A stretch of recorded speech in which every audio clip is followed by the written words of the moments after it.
Mr. Marston, how are you? Good, Miss McFarland. How are you? I'm well. Would you mind riding with me to Armadillo? I've got to get some supplies and I could do with the company. Of course. You can take the reins. It wouldn't do for a terrifying bounty hunter such as yourself to be seen driven around by a woman. Take the reins, Mr. Marston.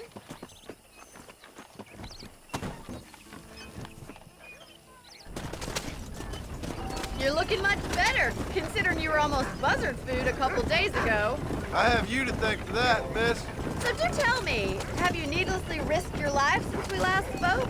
No, miss, I have not. Well, that's a relief. Perhaps there's hope for you yet. I wouldn't bet on it. Oh, there's always hope, Mr. Marston. You can't be a rancher in this kind of country if you don't believe that. An admirable attitude, miss. I suppose so. I can't think of any other way to stay sane, to be frank. What about you? Have you ever given up hope altogether? Hope hasn't really entered into it. It's not really something I think about. A peculiar outlook. I can't really say I understand you. I can't always say I do either. Oh, don't be so deliberately enigmatic. I'm not, miss. Yes, you are. You are being deliberately obscure as a substitute for having a personality. I just know there are two theories to arguing with women, and neither one works. I'm not even going to dignify that gibberish with a response.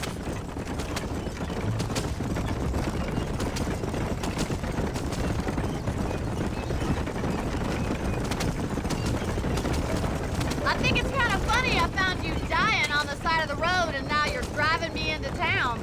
You have a strange sense of humor. Well, you must admit, it's an unusual start to a friendship. I didn't realize we were friends, Miss McFarland. Oh, please. Now who's being funny? Listen, I know that business with Williamson is your business, but I don't know. You've been good to us, and I don't think you're a bad man. A little stupid, perhaps, but not rotten. I just worry about you gallivanting around these parts like you're some kind of deranged bounty hunter. Like Paul always says, don't go waking snakes. I appreciate your concern for us lesser mortals, Miss McFarland. I really do. And if there was any other way out, I'd take it. I can assure you of that.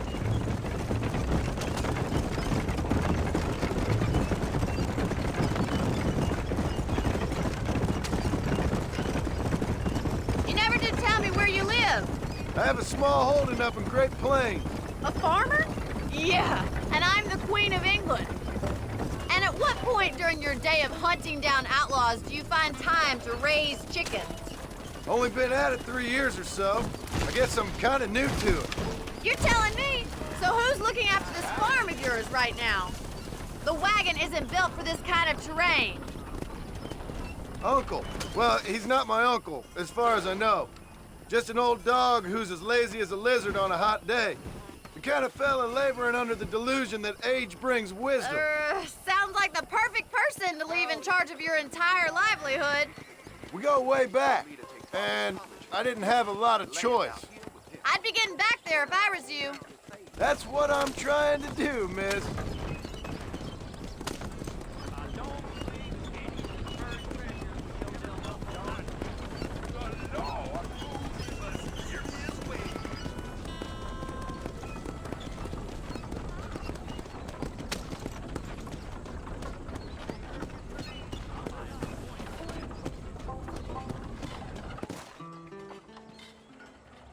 So this is Armadillo. Manhattan it is not, but it does okay for us.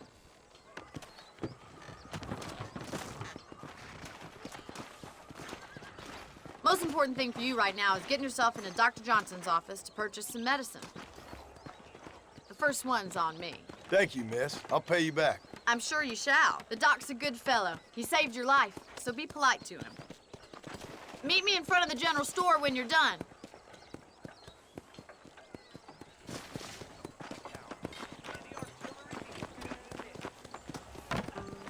How would Armadillo get by without me?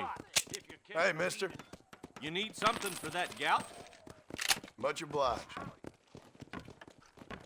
I'm not superstitious.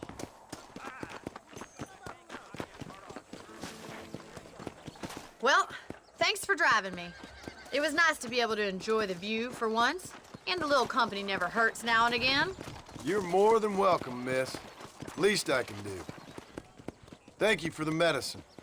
Why don't you have a look around Armadillo? You can always take the stagecoach back to the ranch later. I might just do that. Travel safely, miss. Try not to get yourself shot. I won't be around to save you this time.